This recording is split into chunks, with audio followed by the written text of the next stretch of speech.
أعوذ بالله من الشيطان الرجيم. بسم الله الرحمن الرحيم. قل لا أملك لنفسي نفعا ولا ضرا إلا ما شاء الله ولو كنت أعلم الغيب لاستكثرت من الخير وما مسني السوء إن أنا إلا نذير وبشير لقوم يؤمنون. اے محمد عربی صلی اللہ علیہ وسلم، آپ کہہ دیجئے کہ میں اپنے لیے نفع اور نقصان کا بالکل اختیار نہیں رکھتا ہوں، اور اللہ تبارک و تعالی جو چاہتا ہے وہی ہوتا ہے، اور اگر میں غیب کی خبریں جانتا تو اپنے لیے بہت ساری بھلائیاں جمع کر لیتا اور مجھ کو کوئی تکلیف نہ پہنچتی، لیکن میں صرف ڈرانے والا، خوشخبری سنانے والا ہوں ایسی قوم کے لیے جو ایمان لانے والے ہیں۔ معزز سامعین کرام، یہ سورۃ الاعراف ہے۔ سورۃ الاعراف کی مشہور و معروف آیت کریمہ آیت نمبر 188 تلاوت کی گئی، اس کا ترجمہ بھی پیش کیا گیا۔ ترجمے سے پوری آیت کریمہ کا معنی بالکل واضح ہے۔ اللہ تبارک و تعالیٰ نے اپنے پیارے رسول صلی اللہ علیہ وسلم کو مخاطب کرتے ہوئے کہا کہ آپ اس کلام پاک کے پڑھنے والوں، اس کلام پاک کے سننے والوں کو، اس کلام پاک کے اوپر ایمان لانے والوں کو، تمام مومن مسلمانوں کو، تمام انسانیت کو یہ بتلا دیجئے کہ میں اپنے لیے بھی کوئی بھلائی اور کسی بھی طرح کی تکلیف کا اختیار نہیں رکھتا ہوں کہ مجھ کو بھلائی پہنچ جائے یا میں تکلیف سے بچ جاؤں، میں اس بات کا اختیار نہیں رکھتا ہوں، اور اللہ تبارک و تعالیٰ جو چاہتا ہے دراصل وہی ہوتا ہے، اور اگر میں غیب جانتا تو اپنے لیے بہت ساری بھلائیاں جمع کر لیتا اور مجھ کو کوئی برائی نہیں پہنچتی، لیکن میں خوشخبری سنانے والا اور ڈرانے والا ہوں ایسی قوم کے لیے جو ایمان لاتے ہیں۔ معزز سامعین کرام، اس آیت کریمہ میں اللہ تبارک و تعالیٰ نے علم غیب کے بارے میں بتلایا ہے، اور یہ بھی بتلایا ہے کہ علم غیب اگر کسی کو معلوم ہو تو اس کے دو فائدے ہیں۔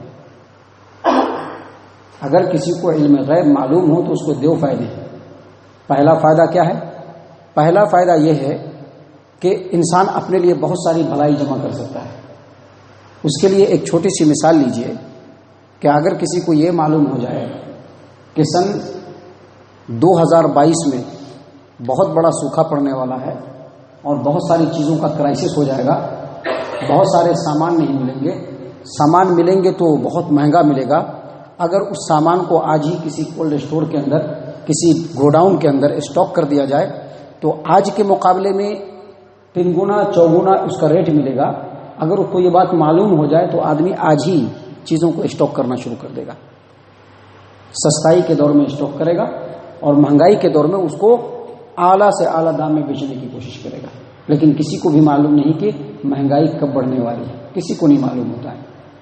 محترم سامعین کرام، اس آیت کریمہ کی تفسیر میں اب یہ مت کہہ دیجیے گا کہ عالم صاحب نے اپنی طرف سے بات بتلائی، ہمارے سلف صالحین میں نے بھی یہی بتلایا ہے۔ امام ابو جعفر ابن جریر طبری رحمہ اللہ نے اپنی کتاب تفسیر الطبری کے اندر مفسرین کے قول کو بیان کیا ہے کہ اگر کسی کو یہ معلوم ہو جائے کہ سوکھا کب پڑنے والا ہے تو خوشحالی کے دور میں ہی سوکھا ہونے کی تیاری کر لے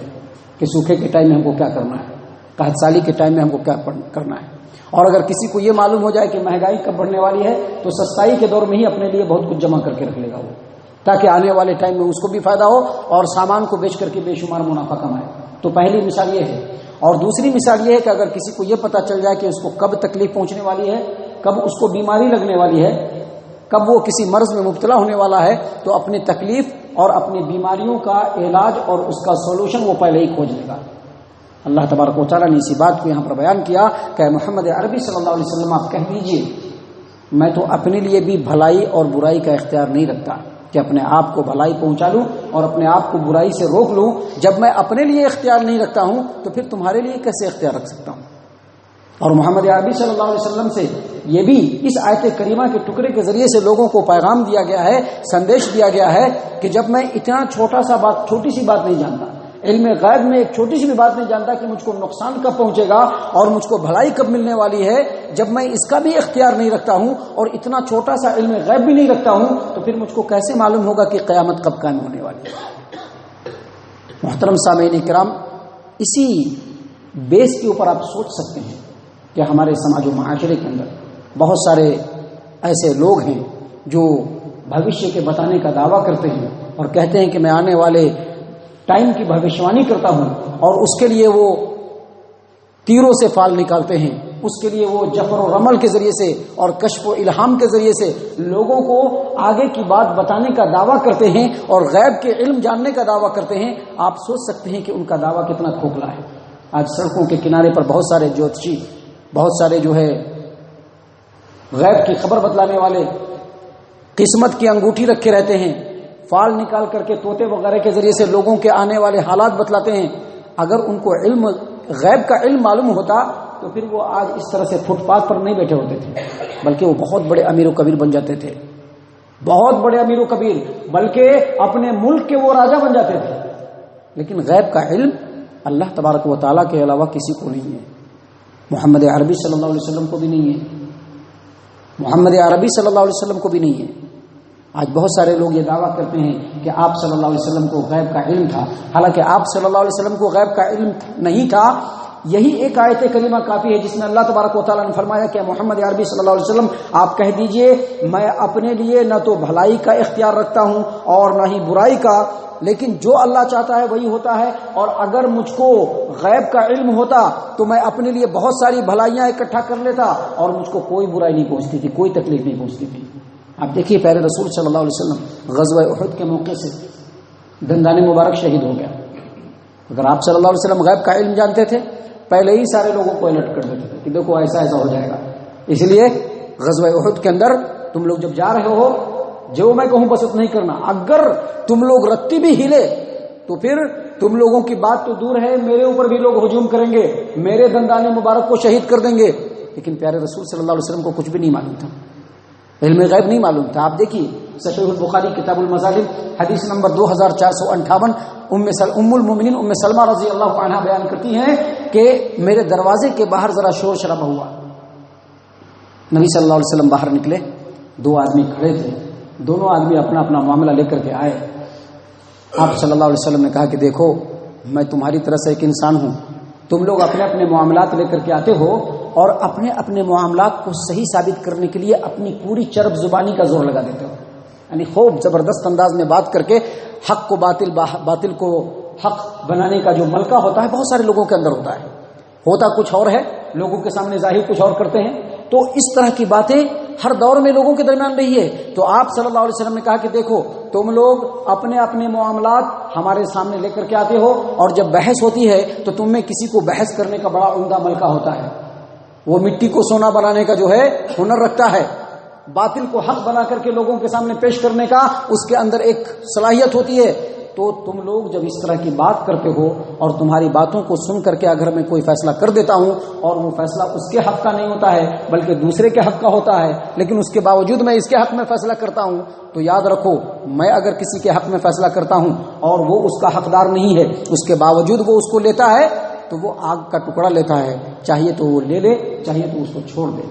تو آپ اس حدیث کے اندر دیکھیے کہ آپ صلی اللہ علیہ وسلم اگر علم غیب جانتے تو آپ کو ضرور معلوم ہوتا کہ جب دو آدمی بحث کرنے کے لیے آ رہے ہیں اس میں کون حق پر ہے اور کون نہ حق پہ ہے۔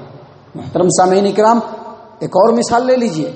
غزوہ خیبر کے موقع سے ایک یہودیہ عورت نے آپ صلی اللہ علیہ وسلم کو دعوت دیا، بکری کو ذبح کیا، بکری کے اندر گوشت کے اندر خوب زہر ملا دیا اور زہر ملا کر کے نبی صلی اللہ علیہ وسلم کے سامنے پیش کر دیا۔ آپ صلی اللہ علیہ وسلم اگر علم غیب جانتے ہوتے تو آپ صلی اللہ علیہ وسلم کو پہلے ہی معلوم چل جاتا کہ یہ عورت جس نے مجھ کو دعوت کیا ہے اور اس میں بکری کے گوشت میں زہر ملایا ہے، یقینی طور پر آپ صلی اللہ علیہ وسلم کو پہلے معلوم ہو جاتا، لیکن آپ صلی اللہ علیہ وسلم کو معلوم نہیں تھا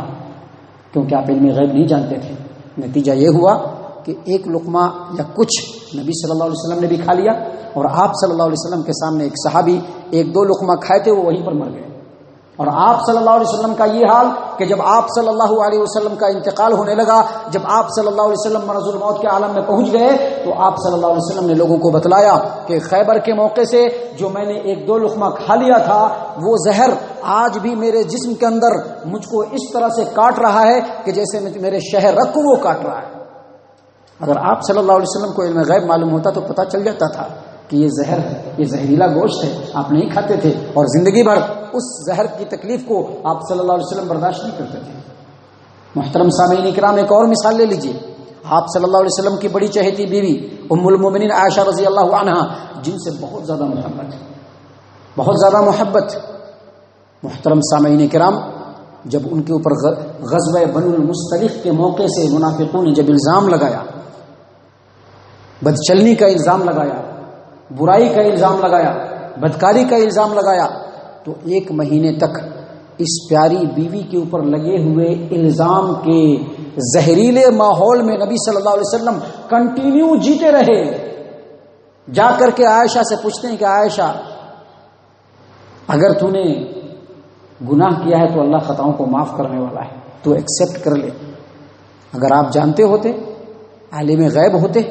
علم غیب کے بارے میں جانتے ہوتے، تو آپ کو پھٹ سے معلوم ہو جاتا تھا کہ نہیں، عائشہ بالکل بے قصور ہے اور سارا کھڑا پھیلایا ہوا منافقوں کا ہے۔ لیکن آپ عالم غیب نہیں تھے، اس لیے 1 مہینے تک اس زہریلے فضا میں نبی صلی اللہ علیہ وسلم تکلیف اور پریشانی کے ساتھ زندگی گزارتے رہے، لیکن آپ کو معلوم نہیں چل سکا۔ بعد میں جب اللہ تبارک و تعالیٰ نے سورۃ النور کے ابتدائی آیات کو نازل فرمایا، تب نبی صلی اللہ علیہ وسلم کو پتہ چلا کہ میری بیوی جو ہے یہ بالکل پاکیزہ ہے اور بالکل طاہرہ اور مطہرہ ہے۔ محترم سامعین کرام، اسی بات کو اللہ تبارک و تعالیٰ نے یہاں پر تمام نادانوں کے لیے بتلایا ہے کہ جان لو، آپ صلی اللہ علیہ وسلم علم غیب جاننے والے نہیں ہیں، بلکہ آپ صلی اللہ علیہ وسلم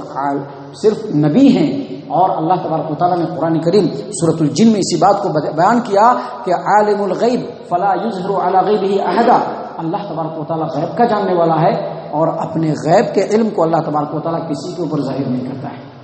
کسی کے اوپر اللہ غیب کے علم کو ظاہر نہیں کرتا ہے۔ ہاں، باتیں بتلاتا ہے جس رسول کو پسند کرتا ہے، جس کے بارے میں ان کی مرضی اللہ کی ہے، آپ ان کو غیب کی باتیں، آنے والے زمانے کی باتیں بتلاتا ہے، لیکن غیب کے بارے میں کسی کو نہیں بتاتا ہے۔ وَعِندَهُ مَفَاتِحُ الْغَيْبِ لَا يَعْلَمُهَا إِلَّا هُوَ، غیب کی تمام کنجیاں اللہ تبارک و تعالیٰ کے پاس ہے، اللہ کے علاوہ کوئی بھی غیب کو نہیں جانتا ہے۔ تو اللہ تبارک و تعالیٰ نے اسی بات کو یہاں پر بیان کیا کہ آپ کہہ دیجئے کہ میں اپنے لیے بھی بھلائی اور برائی کا اختیار نہیں رکھتا، ہاں اگر اللہ تبارک و تعالیٰ جو چاہتا ہے وہی ہوتا ہے، اور اگر میں غیب جانتا تو اپنے لیے بہت ساری بھلائیوں کو اکٹھا کر لیتا اور مجھ کو کوئی تکلیف نہیں پہنچتی تھی، لیکن جان لو میں ایمان لانے والی قوم کے لیے ڈرانے والا اور خوشخبری بھی سنانے والا ہوں۔ محترم سامعین کرام، یہ ساری کی ساری باتیں خالص ہماری نصیحتوں کے لیے ہے، مسلمانوں کی نصیحتوں کے لیے ہے، اپنے عقیدوں کو درست کرنے کے لیے ہے۔ اللہ تبارک و تعالیٰ سے دعا ہے کہ اللہ تبارک و تعالیٰ ہم تمام کو ان باتوں کے اوپر غور و فکر اور تدبر کرنے کی توفیق عنایت فرمائے، ہم تمام کو ہمارا رب صحیح معنوں میں مومن اور مسلمان بنائے۔ اللہ تبارک و تعالیٰ ہم تمام کو کتاب و سنت کا شہدائی بنائے، آپ صلی اللہ علیہ وسلم کا متبع اور فرما بردار بنائے، صحابہ کرام کے اسوہ حسنہ کے اوپر چلنے کی توفیق عنایت فرمائے، جنت الفردوس میں جگہ عطا فرمائے۔ اے اللہ ہم تمام کو جہنم سے پناہ دے، اے رب العالمین ہم تمام کو جہنم سے پناہ دے، اے مالک الملک ہم تمام کو جہنم سے پناہ دے، آمین یا رب العالمین، وما علینا الا البلاغ المبین۔